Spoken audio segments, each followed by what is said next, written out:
ढांचा जारी किया है। तेजस्वी यादव ने कहा है कि अशिक्षा बेरोजगारी पर ही हम बात करेंगे। 5 मुद्दे खास बताए।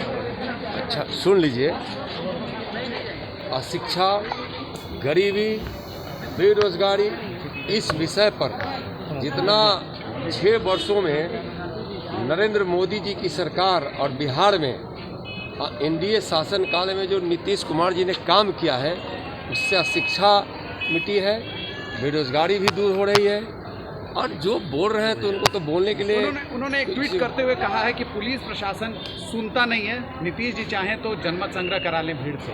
देखिए, वह जो कह रहे हैं यह सब पता है कि नीतीश जी की सरकार सुशासन की सरकार रही है और इसमें जनता की बात हमेशा सुनी जाती है, यही सत्य है। और तेजस्वी जी का कहना बिल्कुल गलत है।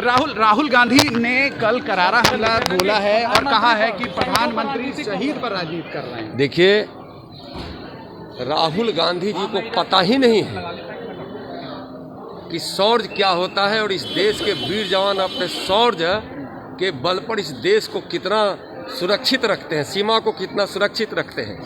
उनको पता ही नहीं है। हर बार बचकाना बयान देते हैं जो कहीं न कहीं से सेना की मर्यादा को, सेना के मान को, जिसको सम्मानित करना चाहिए उसको धूमिल करते हैं। एकदम बचकाना बयान है, बचकाना हरकत है उनकी और गैर जिम्मेदाराना उनका इस प्रकार का बयान देश को भी नुकसान पहुंचाता है।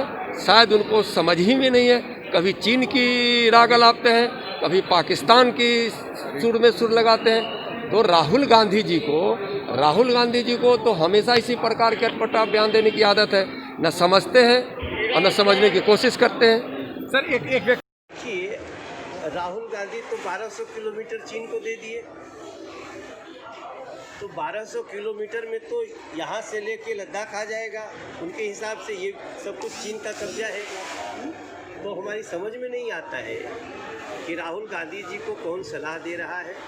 मुझे लगता है राहुल गांधी जी अपने कथनी और करनी से अब इस देश में हंसी के पात्र बन गए। बिहार में उनका क्या रहेगा कि लगातार बिहार के लोगों को भी पाकिस्तान और इसकी बात कर रहे हैं, देशद्रोह की बात कर रहे हैं। कहीं ना कहीं उनका ये निकल के आ रहा है कि जो सैनिकों की लाश। राहुल गांधी से एक ही सवाल पूछ रहा है कि आपकी महाराष्ट्र में सरकार है, आपने सुशांत सिंह राजपूत के मामले में FIR क्यों नहीं होने दी? इसका जवाब दो, क्योंकि कांग्रेस सुशांत सिंह राजपूत के हत्यारों के साथ खड़ी है और बिहार के लोग राहुल गांधी और कांग्रेस को वो सबक सिखाएंगे जो इनको जीवन में याद रहेगा।